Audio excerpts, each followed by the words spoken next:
Hello, I'm Riley, and this is the Diegetic Advancement Podcast. Hello, and welcome to another episode of Diegetic Advancement. Thank you for tuning in. I'm Riley, and today we're going to talk about a little bit more about Tomb of Horrors, some of my lessons learned, and traps a little bit more generally post that. But first, I have some calls from Jason of the Nerds RPG Varietycast and Pink Phantom of Phantom Thoughts, with a little bit of a section of map drawing discussion to follow on from that before we jump into Tomb of Horrors. Anyway, without further ado, I'll let Jason take it away. Hey Riley, Jason here. Great to hear you back on the air. Episode 38. It's great to hear you come into the fold. The percentile dice, the D100 is the best dice and the best method in all of RPGs. And it's glad to see you join the tent of the winners. So welcome, my friend, and I look forward to your future episodes. Thank you very much for the call, Jason, and it's hard to argue with that. Thank you very much for welcoming me into this upper echelon of the RPG hobby. The almighty D100. Though, come to think of it, I'm getting a bit cramped design-wise with these tables, and so I think I might have to ascend perhaps higher and go to the almighty of almighty D1000. Thanks again for the call, Jason. For everyone who doesn't know, and that's probably no one, Jason is the host of the excellent Nerds RPG Varietycast, and the details for his show will be in the show notes. Okay, next we have a call from the Pink Phantom. Take it away. Hey Riley, the Pink Phantom here. I just wanted to say I've really enjoyed your Six Turns Down Under episodes. I've enjoyed hearing your process for developing a map and then describing it in such a way that makes it easy for a mapper to map, a player to map. I think that's very important. I think it's something that's not always. Actually, I don't know that I've ever seen it touched upon. I'm sure there are probably games that maybe do or blogs posts or something, but that's something that I don't know is always considered. So thank you for doing that, and thank you for sharing. And I look forward to see what else happens in this series. And thank you, Pink Phantom, for the call. I hope it's easy for a player to map from and for a GM to describe it. I mean, that's certainly the goal. You're trying to rekindle some of the sometimes lost art of player mapping, but also make myself better at giving mapping instructions and interpreting them. I think it'll be fun in a couple of episodes, perhaps, to re-listen to one of my early episodes or whatever, and try and just redraw based off that and post that up, and the comparison of where I go wrong, with the caveat that, of course, your player map does not have to be accurate. So we'll see where I go with that. Glad that you're enjoying the listen. I'm looking forward to actually jumping into the dungeon with some characters and getting some more traditional play rather than just mapping along, although it certainly is be quite enjoyable just to draw a map and ink it in with a pen afterwards. Quite relaxing after a day of work. Now, again, thank you very much for the call. Pink Phantom is the host of Phantom Thoughts, who does a great show. Part of that is an AD&D solo playthrough, which is certainly part inspiration of my mapping segments as well. Also going through a really interesting world building exercise called Foundations. So if any of that sounds interesting to you, and it should, details for that are in the show notes. Got a quick comment on the dungeon mapping stuff before we get on to Tomb of Horrors and traps. So I think in the last episode I mentioned thick versus shoji style maps, which is a term that I got from the GFC video, which I've been linking in those episodes. I thought I should check what shoji actually meant, and it's the Japanese walls and doors that are made of that sort of super thin material, and sort of you see them in traditional Japanese homes, at least traditional from what you see in the movies. So not having gone to Japan. The system that I was using generates shoji dungeons, and what that means is that the walls, your rooms and your corridors can butt up against each other. There's no gap between the walls, and that's a consequence of allowing turns to then turn back again and open up into rooms and, all sorts of things. There's a simple fix if you prefer to create a thick style dungeon, and you simply just add a 10-foot extension to a number of the results, turns, branches, things like that.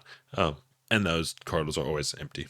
Same thing for entering rooms. You can put a 10-foot section post the door and then draw the room, or when you get a door result, sort of a 10-foot section off the corridor and add that door, or you can get a bit fancy and draw a 10-foot section with the door in the middle of it. Given that, I've redrawn the map from the last episode in this fashion and uploaded it into the show notes. You'll notice that there's a bit more room for the rooms and corridors to breathe, less things getting crammed together. As always with these tables, you kind of need to interpret some of the results and ignore possible things, and sometimes you extrapolate things to get things to line up nicely. So there are some minor changes and some major ones. Mainly the weird room in the top right corner is just completely gone. There's no way for that to have existed in the space that you get. So that's a nice consequence, because that was a pain to work out how to describe. Anyway, I'll leave it there and we'll jump into the show.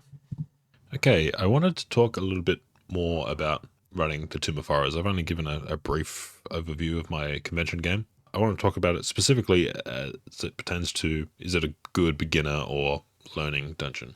I've just run it at a convention for 8 players, with over half of those having not played D&D, and a subset of that having never played an RPG at all. I also ran a short bit of it for my regular group, and we've continued on playing again this past Tuesday, and we'll play again in a fortnight. That's probably the last session. And in that group, everyone is also fairly new, though we've been playing for a fair while together now, maybe 6 months. So, do I think you can run it out of the box for beginners? Well, of course, but they're likely to have a bad time. The dungeon is designed for very experienced players who want to really push their skills and be surprised by the things that are out of the box.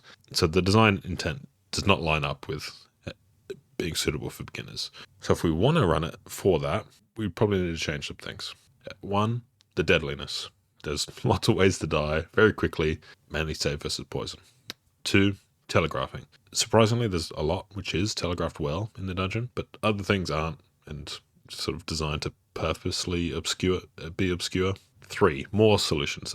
There are a couple of places where if something specific hasn't been done, you just can't progress. And 4, more varied encounters. It's a trap dungeon, so it certainly can be forgiven for mostly being traps, but there's a couple of combat encounters, and we probably don't need more. But there's only 1, maybe 2 encounters with things that talk, and a couple more of those wouldn't hurt.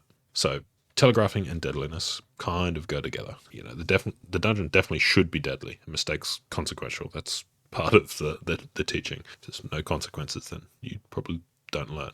But save or die doesn't give the players much chance to learn. So I think the deadliness needs to start low and ramp up towards the end.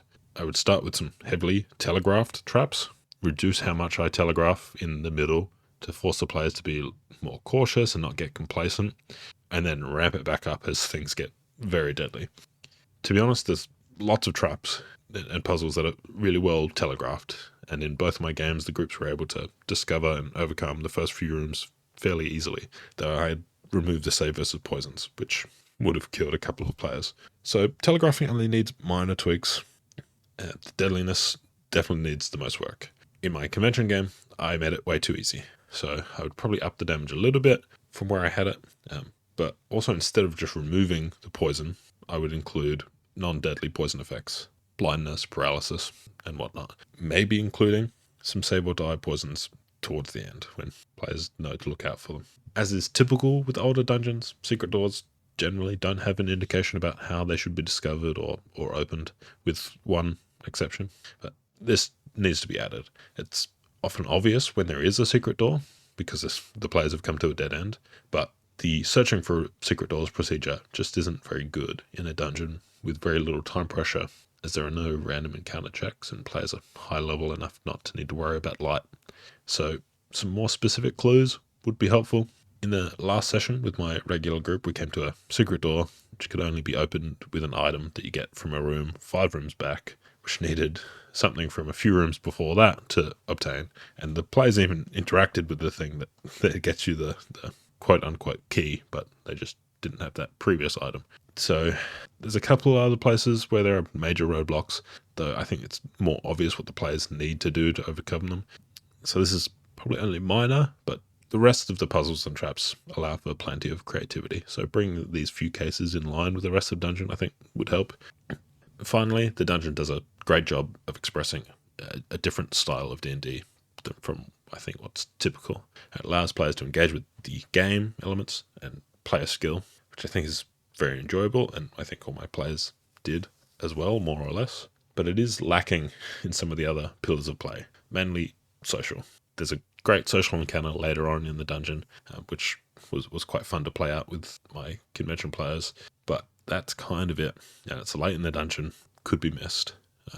So adding some more early on, I think, would add some variety, but also present different styles of challenges and play.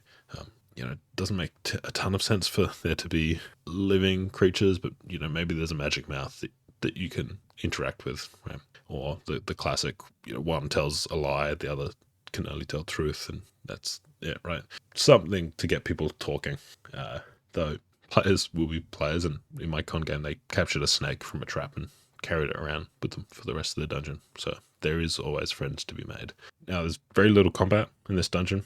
Definitely kind of an important part of the game, but I think its absence is appreciated in this case, just as a contrast to the more common style of play, at least. And of course, adding social encounters will give the players opportunity for combat if they wish. So after all that, and probably some minor things that I've forgotten, is this a good beginner dungeon? I think so. There's fun to be had here in a similar way that an escape room is fun, or any puzzle. Sure, there'll be death, and if it's balanced correctly, which might turn some players off, but in my experience, it'll be fun for more players than it won't be, especially if you set expectations. And there's a ton of lessons about dungeon crawling. If you can survive this, you're well on your way to conquering a real first level dungeon. It's also taught me a lot about dungeon design and running dungeons. Would I run it again? I think so. I think I want to. I want to implement what I've learned from running it the first time and try again. Tune things up a bit. So a return to the Tomb of Horrors is definitely on the cards for the next convention, and I hope I'm giving you an update on that maybe a year's time. Okay, so now I just want to talk traps more generally and how they might be interesting and fun in play. One major thing that I learned from running is that traps need to be consequential and impactful. If they're not, your players will just walk down corridors, open doors with no care, trigger everything, and it just doesn't matter. Then you're missing out on what I think is a fun play experience of discovering and overcoming traps. Of course, by impactful and consequential, I don't necessarily mean death or lots of damage, though that might have its place. Different poison effects, like I've mentioned, but also water traps to put out torches, sound traps that trigger wandering monster checks, teleportation or portcullises to disrupt player movement. All of these and more can be impactful. Now, of course, the problem of tells, I don't have much advice here. It's a difficult line to balance between too obvious and players having no chance of finding it, but there is joy to be had in discovering them. So this is something that needs to be refined and worked on as a GM. And it's okay to have traps that are too obvious and sometimes not obvious enough. That's just the game. Not only is there joy in discovering, but also overcoming. So we have the traps as puzzles. The obvious one being the obvious trap. A corridor filled with pit traps, with the first few already triggered. How do you get to the other side? Or a corpse split in two with obvious rends on the ground and slots in the walls for scything blade traps. Okay, there's probably a ton more that I could say on traps, but I've blathered on enough, plenty, and so I'll leave it there. Though, if you've got thoughts on traps, I would love to hear about them. If you've run Tomb of Horrors, similar trap-like dungeons, or just have thoughts in general, please call in or send me a message. Details for that are in the show notes. And with that, I'm going to leave you there. Thank you very much for listening, and bye for now. I'd love to hear your feedback. You can reach me via Spotify, SpeakPipe, Discord, or email. Those details, along with everything I've talked about today, are in the show notes. Thank you so much for listening.